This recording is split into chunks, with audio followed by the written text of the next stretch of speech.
Welcome to the CBS Radio Mystery Theater Archives, the only YouTube channel which has the original classic episodes of the CBS Radio Mystery Theater in order with no ads.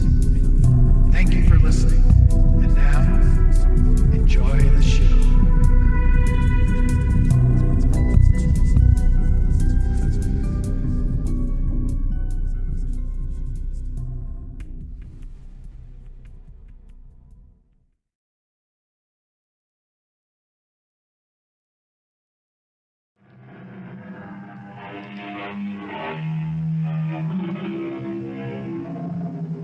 Come in.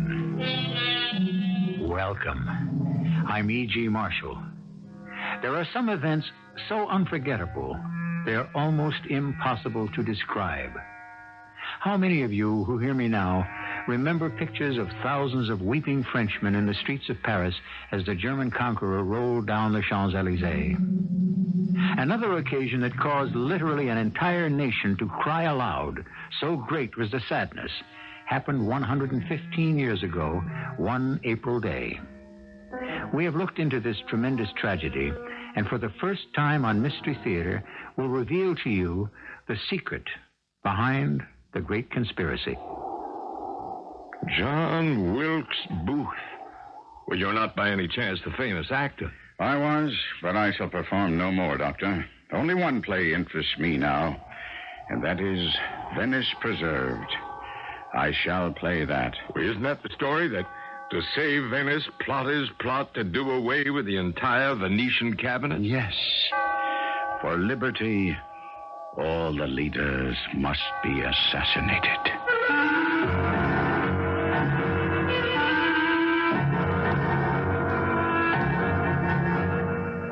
Our drama, Conspiracy, written especially for the Mystery Theater by G. Frederick Lewis, stars Kevin McCarthy.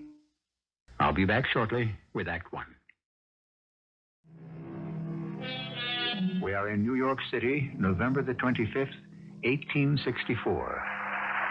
The curtain has rung down on a performance of Julius Caesar, starring three actors who are related, the three great matinee idols of the day.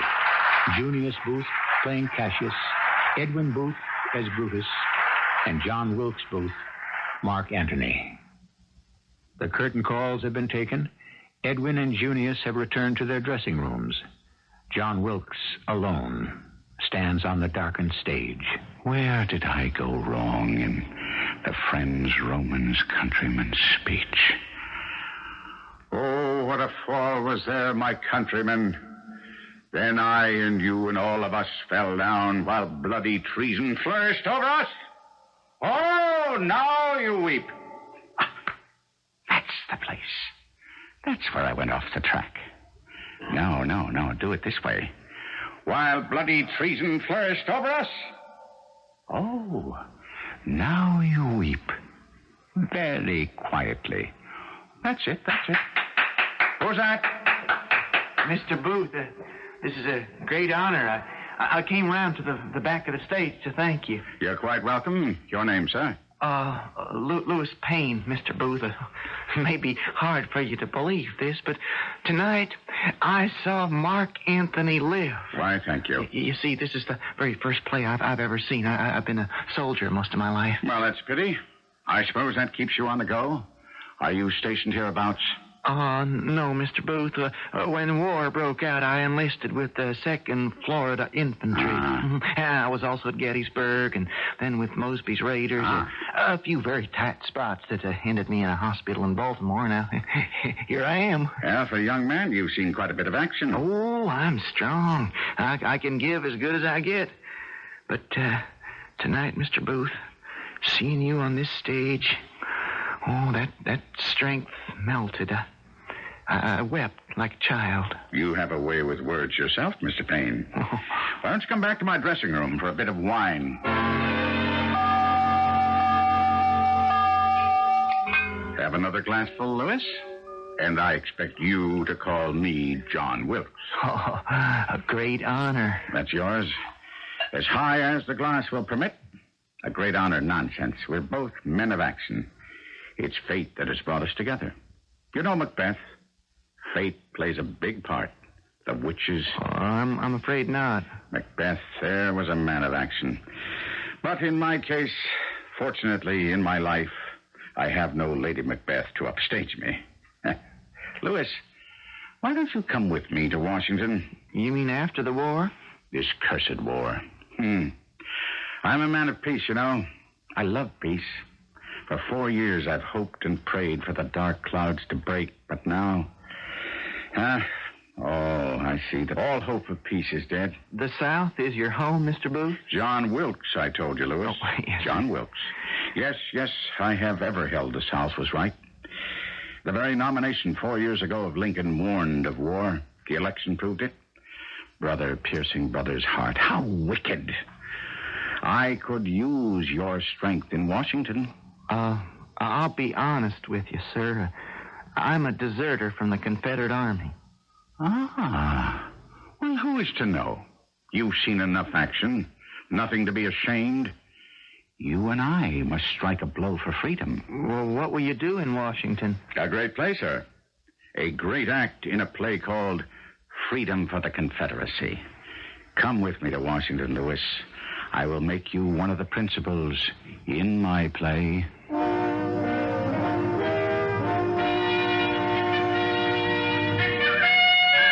I beg your pardon, sir. I wonder if you could tell me who is the owner of this land? Why do you ask? Well, I've been up and down this part of Maryland, and I thought I might like to purchase a farm, you know? My card, sir. John Wilkes Booth. I was told by an old friend of mine in Bryantown, Dr. William Bowman. He said that there might be some land for sale, and I should try to find Dr. Samuel Mudd. I am Dr. Mudd. Ah. And yes, I know Dr. Bowman. But I'm afraid, sir, this land is not for sale. Well, if I were the owner, I wouldn't part with it either. You wouldn't have any horses for sale, would you, Dr. Mudd? Horses? Why, yes, I could accommodate you. Now tell me something about the roads leading through here out of Washington. I mean, if someone wished to travel in a hurry, you know. Well, it really depends, Mr. Booth, where one intended to go. South, sir, south. I wonder if we might repair to your house, Doctor. There are some things I would like to discuss with you. Why, certainly. I'm sorry Dr. Bowman didn't apprise me of your arrival. Not his fault. I took him by surprise this morning. We're old friends, you know. He told me that you were a quiet advocate of the South. Too quiet, I'm afraid. But what can a doctor do? I see our old way of life threatened and ultimately disappearing. However, I put all my faith in General Lee. I hope it's not misplaced, sir. Is your house far from here? No, not at all. We can walk it. John Wilkes Booth. You're not by any chance the famous actor. I was. But I shall perform no more. That would be a great loss to the stage. There's only one play I care to present, and that is Venice Preserved. Oh, I know that play. Isn't the gist of it to save Venice, all the officials of the Venetian cabinet are to be assassinated? Dr. Mudd, I have been slowly gathering faithful patriots about me. I have a plan to seize Abraham Lincoln by force. Perhaps as he is driving his carriage about Washington one day. Threaten him with instant death if he gives any warning. Drive across the Navy Bridge as fast as possible. Fresh horses halfway down the peninsula. And put aboard a boat at Port Tobacco at 8 o'clock at night. In an hour, we would be in Virginia behind Confederate lines. Kidnap the president? Hold him for ransom. Well, what ransom? To agree to stop this civil massacre. To order the North to lay down its arms and to return all Confederate prisoners immediately. Oh, my. I have often thought if only I could be of some service. You can. Your farmhouse, Dr. Mudd, is only 30 miles from the capital. Can I regard it as a way station to freedom? You mean you wish me to have fresh horses ready? What do you wish? To do anything I can to save the Confederacy. Done. Mr. Booth, you said you were gathering men who could be trusted. I know of such a man in John Harrison Surratt. He's in the Secret Service of the Confederacy. When he's home, he lives up the road there with his mother. She's a widow and as loyal a woman to the Confederacy as you're likely to find. This Mrs. Surratt? Mary Eugenie Surratt. She will help. I shall make it a point to see her. But now I must make arrangements to cross the lower Potomac by boat. Like a Southern Paul Revere, you are alerting patriots and gathering friends. I am excited about the prospect. Dr. Mudd, a handshake. If you wish to reach me, how shall I know? I shall send a message. It will be, Venice must be preserved.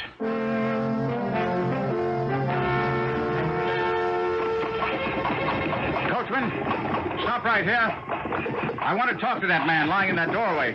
Stop, I say. Lewis. Lewis Payne, is that you? Leave me go away. Lewis, what are you doing lying here on the street? You've been in an accident. Are you sick? Happy New Year, whoever you are. You look a sight. I never thought I'd run into you looking like this and here in Washington. Let me help you to your feet. Come on now. Give me your hands. Give me your hands, man. I can get up alone. It's me, John Wilkes Booth. Don't you know me? Are you drunk? Oh, I haven't the price of a thimble of ale. No, I'm tired. You look terrible, Lewis. Skin and bones. My carriage is at the curb. I want you to come along with me this instant. You are Booth. I looked for you everywhere. Ford's Theater. I couldn't find you. Coachman, as soon as my friend and I are inside, direct your horses straight to my house. And don't spare the whip. I came too late to that hotel where you were staying in New York. You'd already left. But in the meantime, it's been 5 weeks. Here it is New Year's Eve. I needed you. I've been in and out of prison. I had a difference of opinion with a negress servant where I was staying. Asked her to clean my room, and she refused.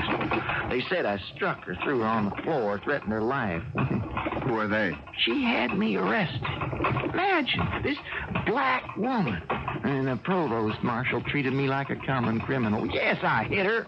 Now, why shouldn't I? She disobeyed me. You have no place to stay? I run from everywhere. Military police on every corner. See, they'll catch me for being a deserter. I've been robbed. I haven't any money. They eat scraps in the street before the rats get to them. Tell me no more, Lewis. You shall eat and have a place to rest your head. But first, I must know that you, Lewis Payne, are bound to me, John Wilkes Booth, in thought and deed. Oh, I'll swear to anything. Whatever you have me do, only give me something to eat. Coachman, halt your carriage. Here's some money, Lewis. There's a restaurant at the bottom of this road that has no qualms about the appearance of its clients. Eat all you can, and then return to that White House down there on the corner. You see it? Yes, sir. Ring 3 times, then step back into the road, and I shall open a window, an upstairs window, and you will say, Venice must be preserved. And I shall come down and let you in. Gentlemen, tonight, 3 hours after the start of the new year, 1865, we are gathered each to help light the torch of liberty. John Wilkes Booth. Yes, Dr. Mudd. There are 4 of us in this room in your house at an hour when we should all be asleep. Won't you introduce us, please? Forgive me. I presumed that those with like heart needed no introduction. However, this gentleman on my right is Dr. Samuel Mudd, a physician. To his right, 2 new recruits to our cause, Mr. David Harold. Davy is employed at Thompson's Drugs, 15th in Pennsylvania, very close to the White House, where he can both observe and act. And sitting beside him, George Atzerodt. George has secured for us a flat-bottomed boat capable of holding 15 persons. And when we take President Lincoln for his unexpected ride across the Confederate lines, George will ferry us across the Potomac. He's a ferryman by trade. That must be our 5th friend. Let me by, please, so I can open the window. Yes. What do you wish? Venice must be preserved. Stay where you are. I'll be right down.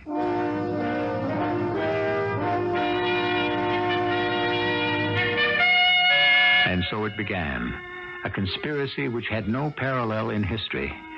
Actually, as we look back, we see it as a course plotted by foolish and misguided young men, not so much for honor, but for money. All except perhaps the leader, John Wilkes Booth himself. For Booth was a monomaniac on the subject of the wronged South. So much so that his mind was quite unsettled on the subject. In fact, you could say unhinged. I shall return shortly with Act Two. The plot went forward to capture President Lincoln, spirit him from Washington across the Potomac to Virginia, then hold him hostage to stop the war, release the prisoners, grant amnesty to the rebel army. Only a self-appointed and self-deluded savior could have undertaken this misbegotten task. It's 10 minutes to 5 in the morning, gentlemen. We have carefully discussed the roles each of you are to play, responsibilities, duties, etc., etc. Not a day goes by that I am not about the town of Washington purchasing the tools for freedom. Dr. Mudd, your friend Mrs. Surratt has put her house at our disposal. Made it into a magazine of arms, gunpowder and ammunition like our ancestors did at Williamsburg. Specifically, what arms? Good question, Lewis. Several cartridge boxes, 8 carbines. 2 of these are fine Spencer carbines. Oh, Spencer's. Now, I can vouch for them. They fired in rapid succession a number of rounds without reloading. I thought we were party to a kidnapping, not a war. Know your enemy, I say, Doctor. Excuse me. A little short of breath. I shall sit down. What is it, John? You're very pale. I'm quite all right. Quite all right, Doctor. Not even tired. I've often stayed up all night talking. True, we are but mortals. I think we should adjourn the meeting, Dr. Mudd. Let's carry him to the sofa. Davy, George, No, let's have a hand here. No, I protest. I'm quite fit. Quite fit.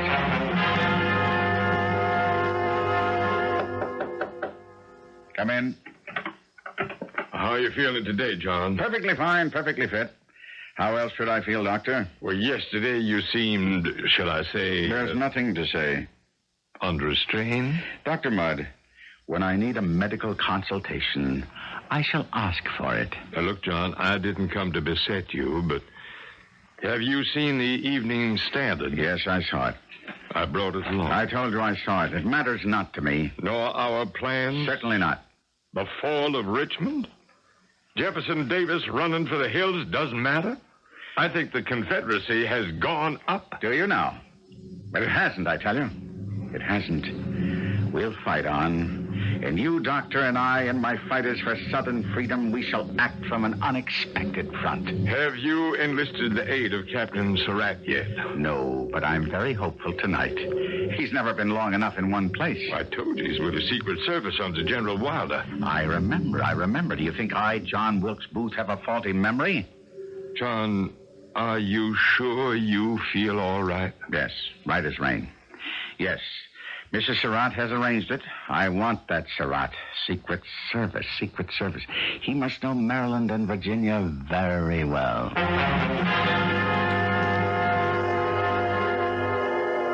You? What is the word? Venice must be preserved. Captain Surratt? Wilkes Booth? I appreciate your meeting me here out in this field. Too much time has elapsed since Dr. Mudd first mentioned your name as an ally. An experienced ally. I've been busy. Yes, so Mrs. Surratt has apprised me walking in and out of the lines of the 2 armies. Washington, Richmond, New York. I'm not alone in the Confederate Secret Service. My mother tells me she's bound hand and foot to your cause, Mr. Booth. Did she have a message for me? Yes. She has a longer rope. Uh-huh. And a monkey wrench of the correct size. I gather this has some meaning for you. Would you join our effort, Captain Surratt? May I reserve decision until I've heard your scheme? First of all, the longer rope. Are you about to hang Lincoln? I would if I could. No, in the event of our capturing the president, my fellow patriots plan to stretch that rope across some point in the road to break the pursuit of any cavalry that might follow. And the monkey wrench? Well, as soon as we reach the Potomac, to remove the wheels of the president's carriage and set it bodily on the boat, which we'll ferry across the river. Your intention, then, is one evening when Lincoln makes his daily visit to the soldiers' hospital to kidnap him? Mm-hmm. I have almost all the men I need. If you don't mind my speaking plainly, Booth, what you propose is quite impractical. The idea is not feasible. I don't think you realize the dangers. I don't consider that for a moment. Nor do I, not in my job. But for this, it must be considered. After leaving Washington with President Lincoln, we would have to drive over 100 miles before we'd cross the Potomac. I know, and having crossed that safely, and I have an excellent ferryman, there is a further long drive from one end of Midland, Virginia, to the other. My dear Booth, aren't you aware that the section is simply swarming with Yankees? Are you certain? Well, I've just come through there. All right. Granted we do by some miracle get through, and if we reach the Rappahannock and cross it, we might then be reasonably safe. There you are. Even so, I'd say we stand about one chance in 500 in surmounting all those obstacles. From the moment we get possession of Mr. Lincoln's person, the entire country will be in a furor. Booth, think. The President of the United States. He can't be spirited away like an ordinary citizen. I'll take that chance. Any chance.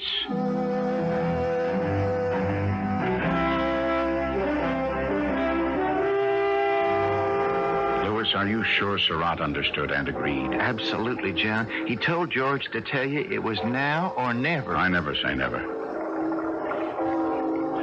9 o'clock. The evening of March 16th, the year of our Lord, 1865. A date that will be long remembered. I hope I'm here to remember it. You shall be, Louis. You shall be richer, retired, and respected as one of the liberators of the New South. You shall remember this very spot where you stood at the Long Bridge, about to make history. If Surratt does what he agreed to. At what time was Lincoln to visit the soldiers' home tonight? David Harold told me 7:30. How do you find him? Reliable? Davy, I mean. Don't ask me. You assigned him to watch the White House. Well, naturally. He takes medicines over there from his pharmacy, and he has a woman friend who keeps him posted. Wait a moment. Did you say 7:30? You told me Surratt would jump that carriage at 9:30. I never told you anything. I never even saw you. I gave the message to that fool at Surratt. I told him what Davy told me, 7:30. Well, if Surratt followed the plan, grabbed the reins of the president's carriage at 7:30, it wouldn't have taken him this long, an hour and a half, to drive through old fields to where we're standing now. Shh. What is that? Why, I don't hear a thing but the water under the bridge. Louis, you go across the road and ask out Surratt what time he told me. What difference does it make? What's done is done. Now, look, you hand-picked everyone. They were all your choice, and George can't even write his own name. You could have done better. He has wrecked our plan. Now, don't be too certain. Surratt may still bring us the president. Why do you keep protecting George? Because I am not a ferryman, and neither are you. If anyone can get Lincoln safely across the Potomac, it'll be him. Now go across the road and tell the others to remain on the alert. We will wait until midnight.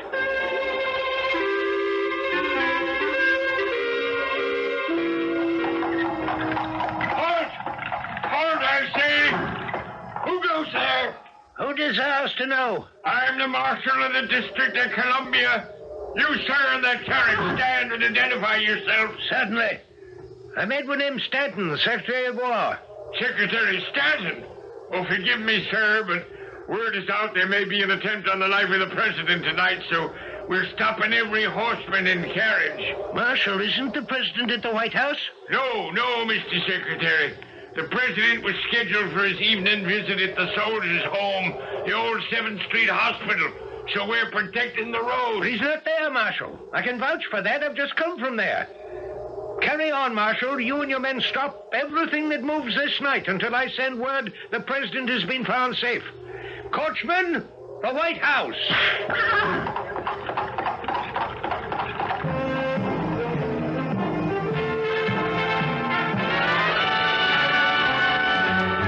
Mr. President, is that you?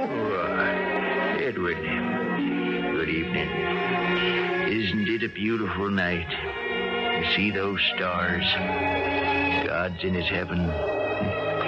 Someday we shall say, and all's right with the world. I looked for you at the soldiers' home. I would have been there if I could. I hate to miss one visit with our boys. Work always seems to interfere. Well, General Hunter and I both feel uneasy when you visit the wounded without a guard. Oh, Edwin, no one wants to kill me. What good would my death do anybody? Besides, I can't always be thinking of death. Our soldiers look it full in the face every single day. And why shouldn't I? Do come inside, Edwin. We'll talk a bit longer. Abe, I'll stay a while, but you must agree to what I propose. Oh? Sight unseen? Better than life unlived.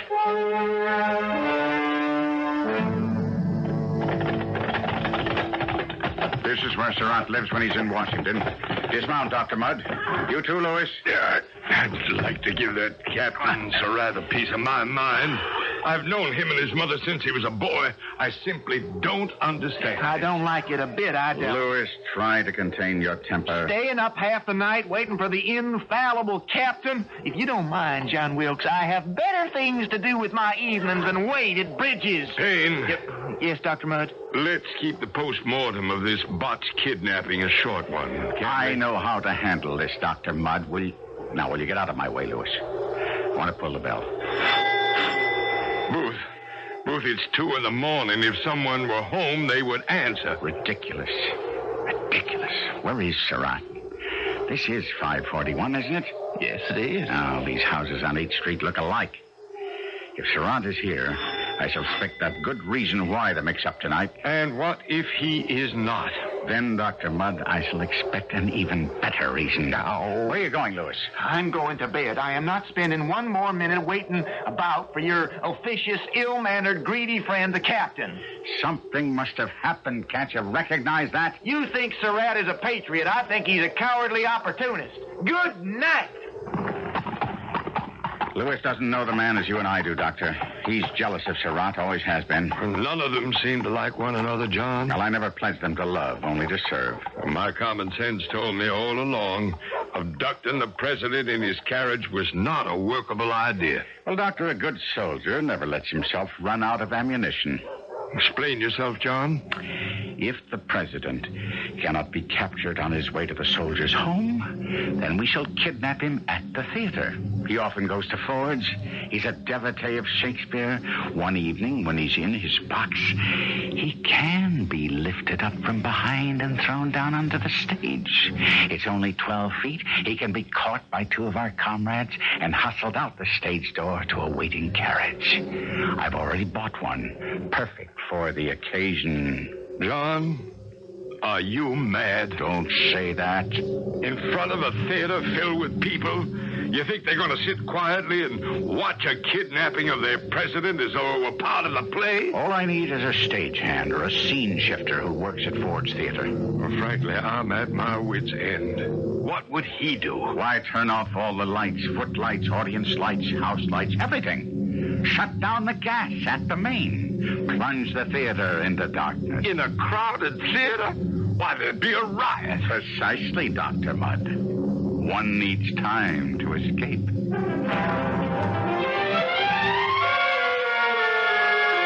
That year, 1865, assassinations, machinations, all the devious ways men seek to pull their idols down to the ground and under it were not as widespread as today.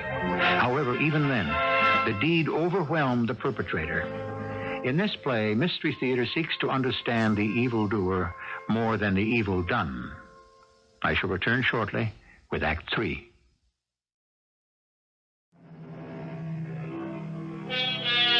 It is April 1865.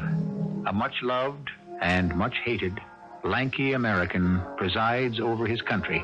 He stands behind a rocking chair in his bedroom. The oil lamps are lit, and he speaks quietly to one of his oldest friends, Edwin Stanton, the Secretary of War. I told you, didn't I? This tall president is Abraham Lincoln.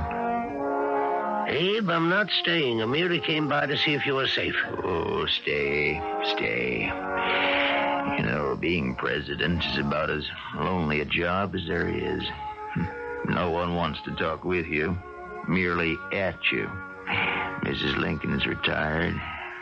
I can tell you need the reassuring, not I. Well, it's hard to be calm when incitements to murder or kidnap appear in the press. I take it you mean that fool announcement in the Selma Dispatch. Edwin, they never liked me in southern Alabama. There's also a rumor of a conspiracy hatched in Richmond to abduct or assassinate you, whichever is found the more practical. Oh, even if it's true, I don't see what the rebels would gain by killing or getting possession of me. I'm but a single individual. Wouldn't help their cause or make the least difference in the progress of the war. Everything would go right on just the same. Mr. President, is that what you call reassuring me? Should anything ever happen to you, the United States would never, ever be the same. Edwin, one can become accustomed to a great deal, even danger. Well, I'm not asking too much of you, Abe. Oh, no, only that whenever I leave the executive mansion, that 6 of your tallest guards ride in front of me and 6 to the rear. Do I have it right, Edwin? Almost, Abe. And 6 on each side of you as well. Well, I must go now, Mr. President. If I may, I'll bid you good night. And if there are no further objections, we shall place an unobtrusive guard over you. Well, how can I object, Mr. Stanton? After all, you are the Secretary of War. However, Yes? I predict that if all presidents find such precautions necessary, instead of war, they'll be calling your post Secretary of Defense.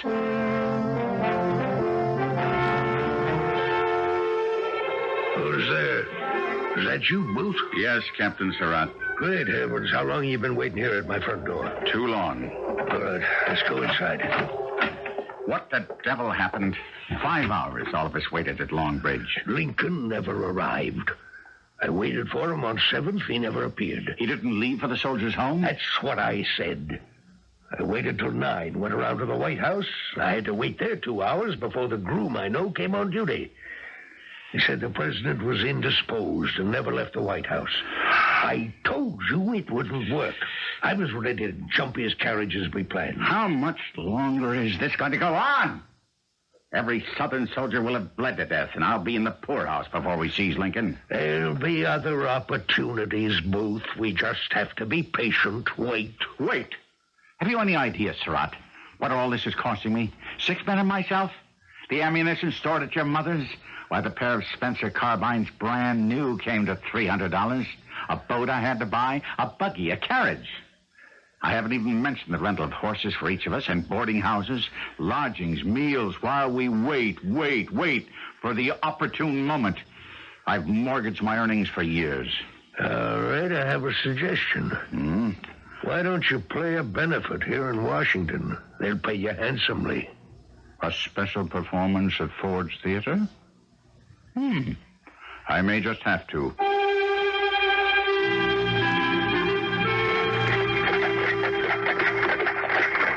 John Wilkes, this is a ridiculous waste of time. Riding around Washington in your carriage. We've been up and down Pennsylvania Avenue for the better part of an hour. You haven't said a word. All you do is keep looking at all the other carriages. Have I said nothing, Lewis? Well, I've been thinking the unthinkable. Was it only a month ago we failed in our planned kidnapping? Less. We were ready, all of us, waiting for Surratt to drive up with his prisoner, but the president didn't oblige. What's that in your hand? Handcuffs. Surratt had them to handcuff Lincoln once we had captured his carriage. You snapped them in and out. I've had them on my wrist. I don't like them. They lock with a key. Yes, they do, Lewis. But we have lost that key. The key to free my land from its bondage. And now the North will be our masters forever. It's all over now. Don't you know the news? No. Lee surrendered to Grant yesterday at Appomattox. The South will now forevermore be in chains. So I put these handcuffs back into my pocket. No point in kidnapping Lincoln now, I see. Of course. There's nothing to stop that treacherous man from being president as long as he lives. Is there? Well, I doubt he'd wish it. But the country would let him. Driver, look sharp. You see that carriage coming towards me? Drawn by 2 grays? Well, follow it, driver, will you? Turn around and follow it. Don't you understand what I say? Don't let that coach now out of your sight. Whose carriage is that? Lincoln's. Following won't do any good. He's 12 deep in guard. Well, you can never tell. I'm very accurate with a derringer. But I haven't brought mine with me. The more's the pity. Oh, now you listen to me, John Wilkes. If you ever get a notion to shoot the president from a carriage I'm riding in, warn me. Now, I'd like to have a few hours of notice so I can prepare my escape. Very well, Lewis. Consider yourself on notice as of this moment. For what, John Wilkes? A special benefit at Ford's Theater tomorrow for the benefit of the dying Confederacy.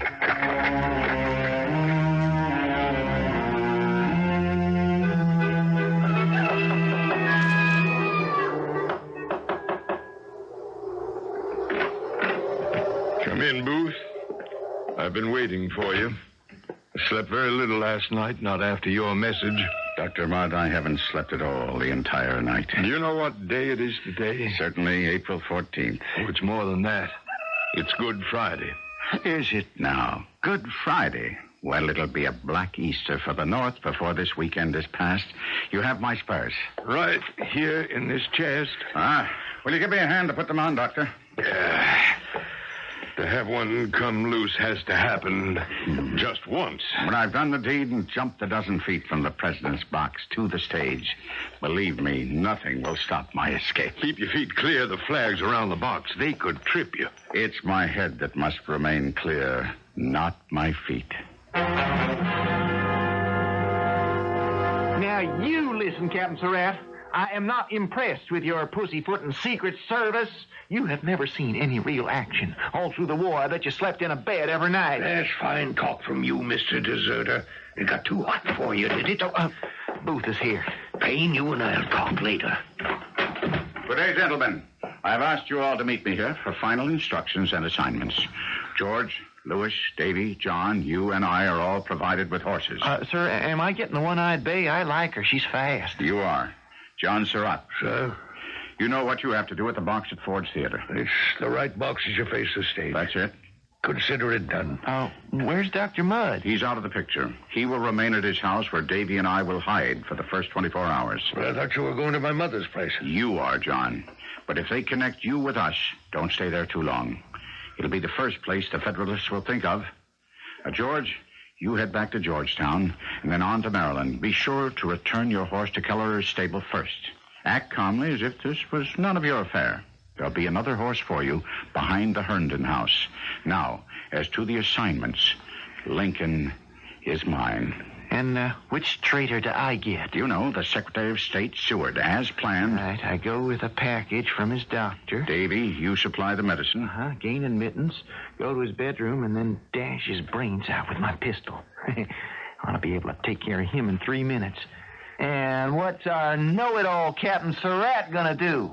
Shine the buttons on his jacket? I'm not taking that from any Confederate deserter. Hold on now, you two. Booth. Well, what is it? John Wilkes, are you all right? Yes, everybody. Now listen, we cannot afford to quarrel among ourselves. Now, do you understand that? Each of us has a duty to perform. Surratt, Payne, when this April the 14th is past, you two can duel one another, do anything you please. But now, you belong to me and the cause. What time is it, Captain? 4 o'clock. All right, the curtain goes up in 4 hours. Does that give you enough time, John, to take care of the president's box? I can do it in half an hour. Your man by the back door, will he let me into the theater? Now, Ford's will be empty all afternoon. The stagehand will be there. Just say Booth to him, and he'll look the other way. Now, you go right in. I'll meet you, John, in the alley behind the theater at 9. The rest of you, be sure you've covered your tracks. Your lives depend on it. Well, then, till death do us part.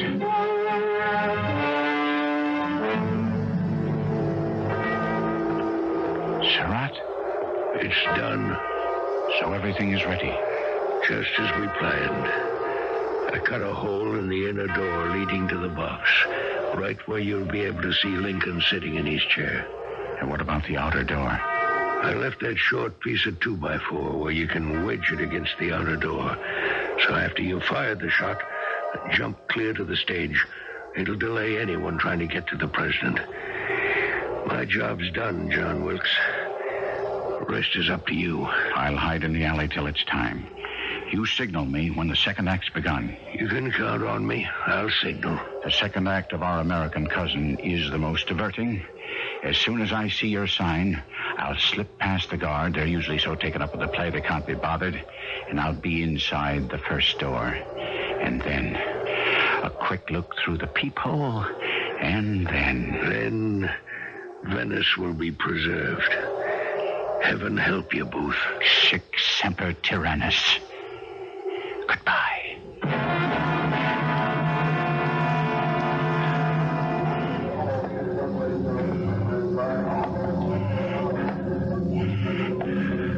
I see him. I can see him. Hated man. Now let it work. Mischief thou art afoot. Take thou what course thou wilt.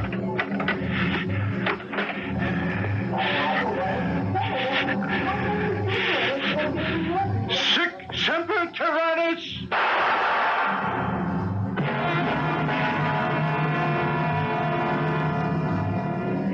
John Wilkes Booth, the man who played Mark Antony on the American stage, believed himself to be a Marcus Brutus on the American scene, an avenger of tyranny. And so ended perhaps the greatest conspiracy of them all. And so began, certainly, our greatest tragedy, the death of our greatest president.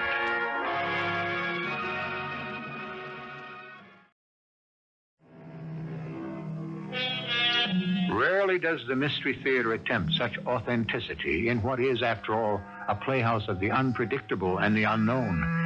In this dramatization of this infamous conspiracy, no events or names were changed, and the tragic drama was drawn from the archives of the United States government, the U.S. Military Commission, records of the trial, the newspapers of the day, and the diary of John Wilkes Booth himself. Our cast included Kevin McCarthy, Russell Horton, Arnold Moss, and Court Benson. The entire production was under the direction of Hyman Brown.